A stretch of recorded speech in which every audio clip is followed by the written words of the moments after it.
The lady on the ground had a double compound fracture of her left leg, both bones through the skin. And so we made a fireman's seat. There was no, carrying her over the shoulder kind of thing with that kind of an injury. So the five of us went back, and just as we got to the trench, it blew. That was just like the movies.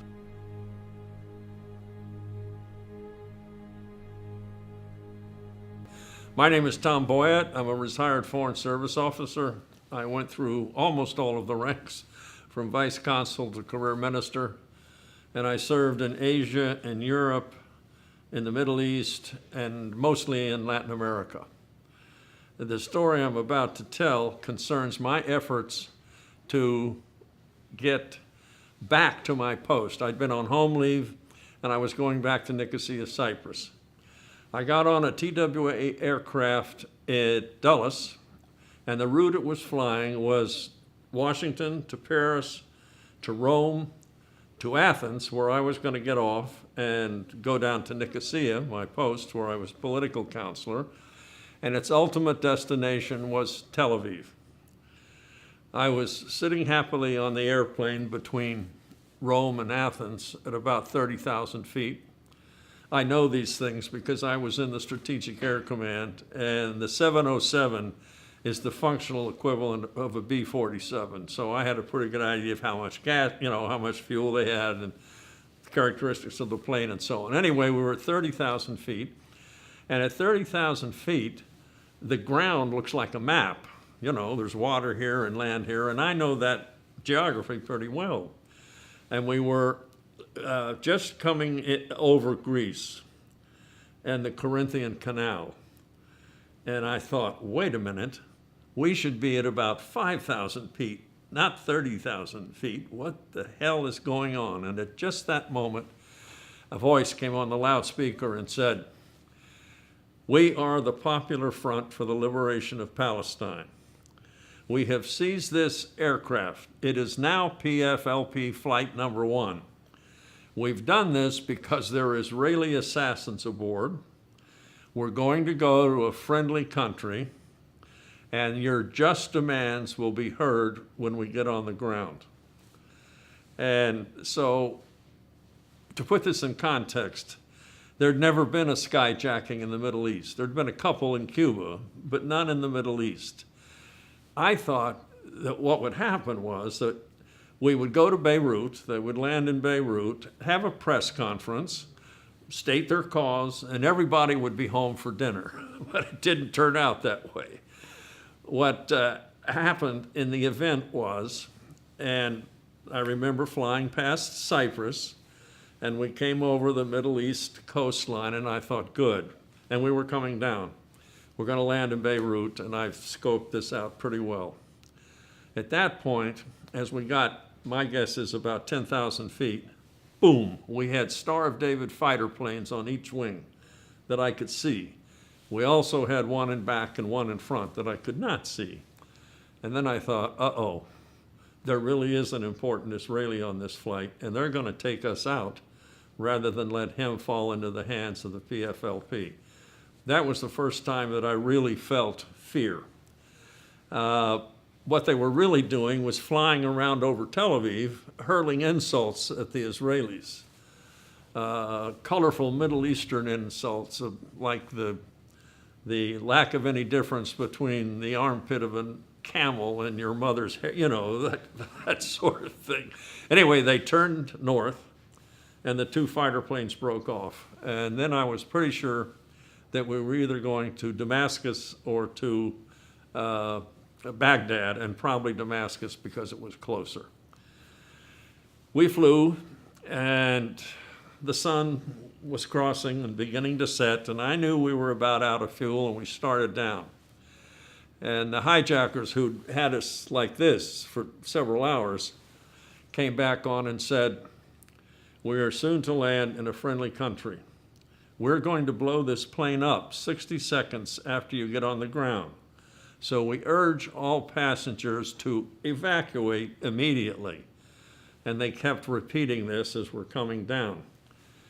They collected, the cabin crew collected everybody's pencils, shoes, watches, anything that would, when you impact in an aircraft going that fast, everything that's not tied down keeps going with the speed of the aircraft as you hit. And so they took everything, particularly our shoes, balled that all up in plastic bags and stuck it in the Johns. So we came down, bounced once, bounced again, and then skidded off the runway. At that point, to be perfectly honest, men had taken over the doors from the French ladies who were the cabin crew. And I don't know why that happened, but that just happened. And I was at the port door in the rear. And I opened it, and everything worked as it should. And people started going down the chutes. And my job was self-appointed, was to make sure nobody froze at the door, because we had to get out fast. And so everybody was out in my little world, and then I went down, and I discovered that we had landed in a field of prickly pears, and people were without their shoes. And we had, you couldn't stop and worry about it. You had to run and get away from that aircraft. Well, it was chaos. People were screaming and falling down, and I'm picking them up and telling them to, move, get out of here, go, go. And we got about, my guess is 100 yards from the aircraft, and there was a slit trench. It turned out it was part of their airport defense. We tumbled into the slit trench and looked up over the sandbags, and there were 3 passengers under the port wing, 2 of them on the ground. One of them really hurt, thrashing, And so I got up, and I stood up, and I'm looking at this, and I looked around, and nobody was doing anything. I thought that the crew would have been trained to go get them, but nothing was happening. I turned to my left, and there was an American soldier there. And he looked at me, and I looked at him, and he knew I was an officer. If you've been in the military, you will understand that. Enlisted always know when an officer's around, whether he's in uniform or doesn't matter. And he looked at me, and I looked at him, and he knew that I was going to ask him to do something he just as soon not do. And he looks at me, and he says, "Oh, shit, sir." Here I am in the middle of the desert, bleeding feet, and I'm laughing because it was really funny. And I said, "Come on, let's go." So we ran back. The lady on the ground had a double compound fracture of her left leg, both bones through the skin, and she's thrashing around. And so she was a real problem. There was another one hurt, but he just had a sprain. So we made a fireman's seat and got her into that fireman's seat.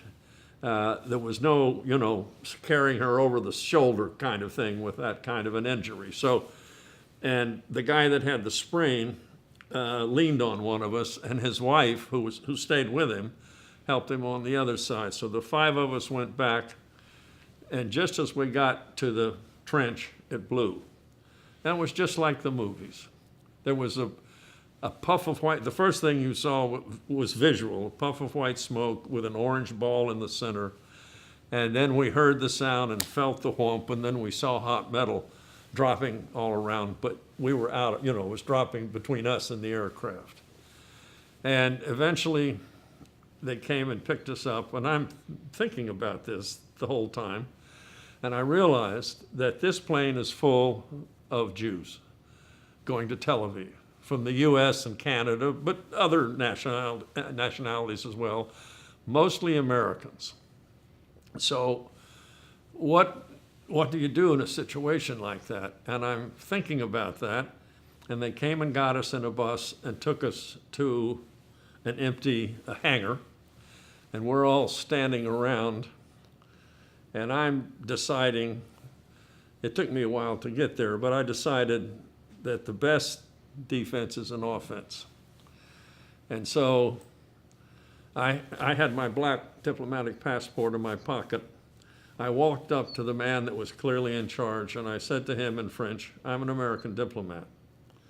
This is an American flag plane, and I want you to understand that everybody on that plane is under the protection of the United States, and that I'm generally, given these circumstances, in charge of this situation." And this guy rushed off to the phone. And he was clearly going up his chain of command. And he came back to me and he said, "We understand your position, Monsieur le Secrétaire, but you must understand our position. You have invaded our country." And I said, "What do you mean invaded? We didn't invade you. Your Palestinian friends invaded you. They control the plane. We're not here by choice." And he said, "Nevertheless, you are here," which was a very good point. We were there. And he said to me, he said, "We have to go through our normal procedures, which means we interview everybody involved. And then we will make an assessment of the situation and try what to do, try to figure out what to do." And I said, "Well, in those circumstances, and given my official position, I need to be present at all of these interviews." And of course, the purpose of that was to prevent rough stuff. And so back to the phone, and he came back to me and he said, "That is acceptable." And at that point, I thought I knew that the Syrians really weren't looking for trouble, that this hadn't been planned, it didn't appear, between the Syrians and the PFLP, and that they were trying to find a sort of procedural way out. In any case, I knew it was going to take a long time to interview everybody, and that meanwhile, our friends back in the Near East Bureau would be working to get us out of there, and the longer it went on, the harder it would be for it to have other than a reasonable ending. So for 2 days, and we took one break at night and 2 days of interrogations, this is all going on. And at about early in the afternoon of the second day, maybe later, maybe a little bit later, they came to me and they said, "Your government is represented here by the Italians, and there have been negotiations between your government and my government, and the Italians are sending an all-Italia aircraft to take all of you back to Athens." And I said, "That's everybody, right?" Because, you know, we're talking about Jewish people from all over the world, including several Jewish Americans. And he said, "Yes, everybody but the Israelis." At that point, I knew that there were 2 Israeli men, 2 women, and a child, just 5 Israelis. The good news was that they were proceeding on the basis of nationality, and the bad news was that they were keeping the Israelis. And so I said, "That won't do, Colonel. It's everybody or nobody, or we all stay." Back to the phone. And he came back and he said, "Listen, Mr. Secretary, there's a limit to our patience in this matter." And I said, "Well, Colonel, of those 5 Israelis, 2 are women and 1 is a child. And I know that you don't make war on women and children, correct?" "Correct." He said, "But the 2 Israeli men are of military age. This war that we were engaged in is not over. There's merely an armistice. So we have the legal right to keep them, and we are keeping them. And that's our final offer." And I said, "It's a deal." And so all of us, save the 2 Israeli males, were put on the All-Italia flight, and we flew to Athens. The 2 Israelis were traded for a Syrian fighter pilot who'd gone down in the 6-day war. So at the end of the day, it was no dead, 2 or 3 wounded, 1 badly, and no prisoners, nobody left behind. So you know, you always talk about lessons learned. And for me, the main lesson was, first of all, I was right. The best defense is a good offense, because then you define the terms of the discussion. The second thing is, since this was the first such event in history, there was no State Department bureaucracy. There were no standard operating procedures, no policy statements, no detailed instructions on what to do. And I could just go with the flow and let my instincts do the job. And essentially, I was as far as I knew, I was negotiating with the Syrian government at some level through this colonel. And clearly they were negotiating with Uncle Sam through the Italians. And I think the third lesson is that if you stay in the Foreign Service long enough, you're probably going to have a very serious adventure of this nature. Look at all of our colleagues in the adventures they had in Vietnam, adventures in the Middle East, adventures here, adventures there. It's a risky profession, but it's a wonderful way to live, if you live.